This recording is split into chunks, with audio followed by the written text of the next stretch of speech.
Have you ever noticed that a lot of the greatest discoveries in science are made by the youngest scientists? Today I want to talk about why that is. I've got some theories about it, and I'm also going to take you on a little guided tour of Sydney. That there is a school. Looks just like Hogwarts. How awesome would it be to go to school there? You have an amazing view out over Sydney Harbour. This here is Shark Bay.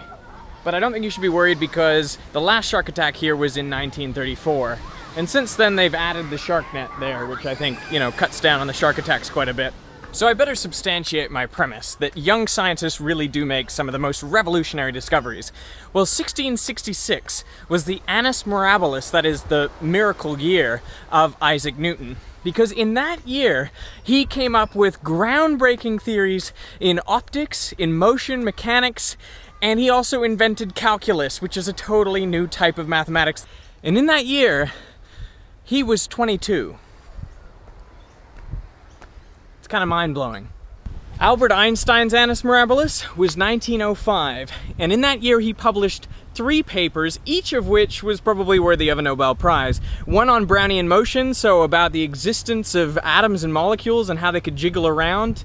One on the photoelectric effect, explaining it in terms of the photon theory of light, explaining that light must be made up of particles. And of course special relativity, which changed our views of space and time and leads to general relativity and a new theory of gravity. All of that in 1905, and he was the age of 26. Charles Darwin was in his mid-20s when he voyaged aboard the Beagle and went around the world looking at finches and tortoises and all that kind of stuff. And he hadn't even had his 30th birthday yet when he formulated what would become the theory of evolution. Now, of course, he waited till he was 50 to publish it, but the good idea came, before he was 30. Parsley Bay. So far, the amount of parsley I found here, but they do have a very nice suspension bridge. So why is it so important to be young if you're going to make a profound scientific discovery? Well, I've got a number of theories about this. I mean, one might be that your intellectual capabilities are at their peak, sort of in your mid-20s. Up until that point, they're still developing, and beyond that point, they start to decline. One thing is that young scientists may not have a lot of other commitments, and they have a lot of drive. For Stephen Hawking, he had a lot of motivation when he was younger, because when he was 21, he was diagnosed with motor neuron disease and told he only had 2 years to live. Plus, he then found a woman that he wanted to marry, but in order to get married, he thought, well, he's gonna need some money. And in order to get money, he's gonna need a career, and to get a career, he needs a PhD. So, he wrote one hell of a PhD and ended up winning some amazing prizes that he shared with Penrose, a legendary physicist, and he was only 23.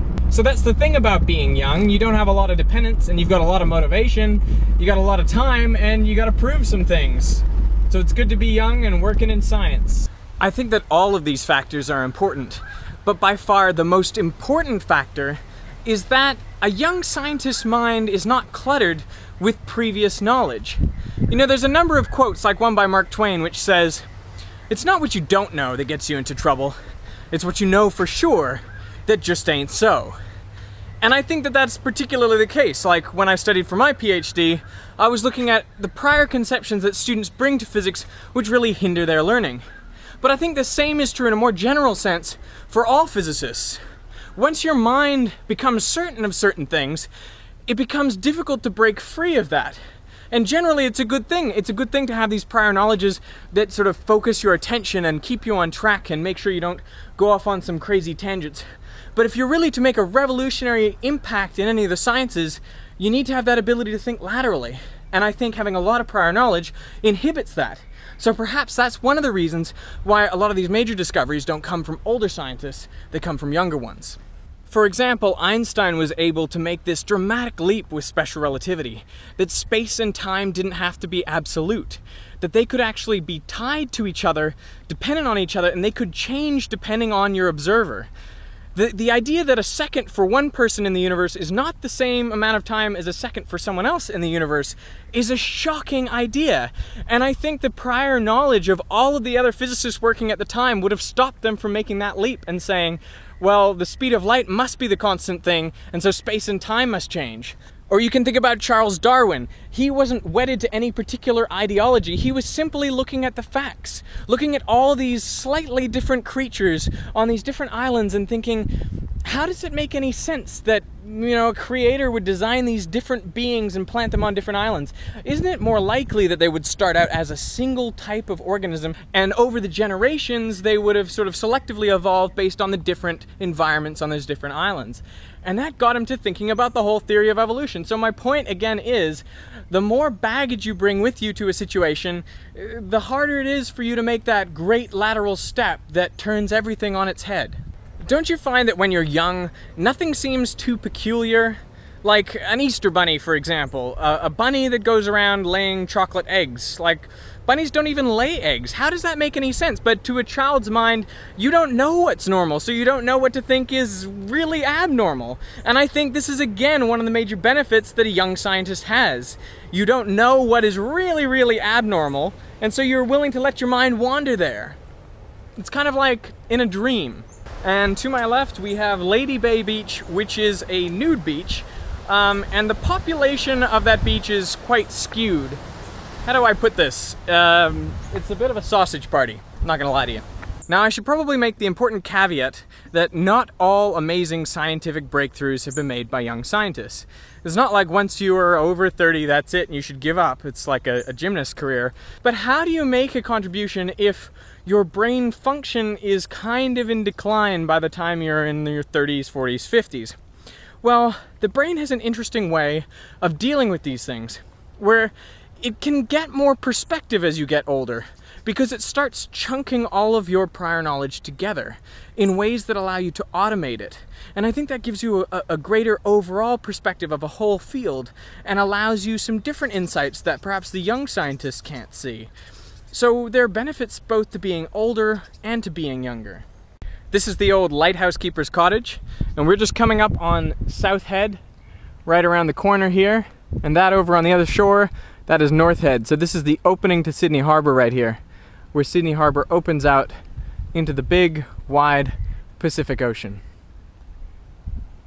I want to talk a little bit more about how the brain learns. You know, when you first learn something, you have to put a lot of conscious effort into it. Like if you're learning how to tie shoelaces or tie up a tie or drive a car, you need to put a lot of thought into what you're doing every step of the way, and you need to be coached along doing that. That makes sense. But over time, as you repeat and repeat those processes, you learn to do them almost automatically without even thinking, without using up your conscious space.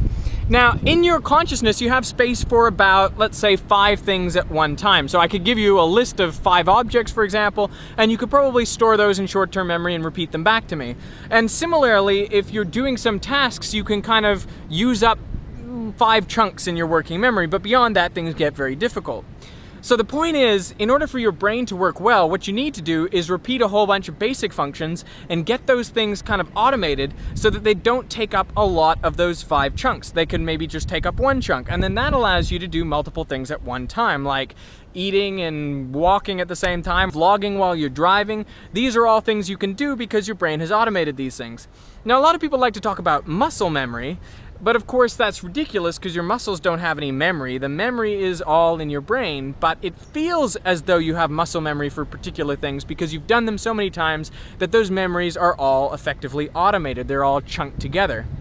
Now, when it comes to thinking about science, you know, for me, when I think about a particular idea in science, like, you know, F equals ma or inertia, that is one chunk to me. I don't need to think carefully about it every time. Not as I would have had to when I was learning about it, because I know it so well, because I've done so much work with it. And that really helps me when I go then to analyze any further situation, because immediately the concept of inertia is something that I have innately. If you learn particular steps and you practice them enough and you automate them, then you don't have to think about them as much when you go to execute them. And that allows us to do very powerful, very complicated tasks. But that's how it has to be done. In the 1800s, a shipwreck off the coast here, off these rocks, killed all of the crew on board except for one person. And he went on to become the first lighthouse keeper of this light.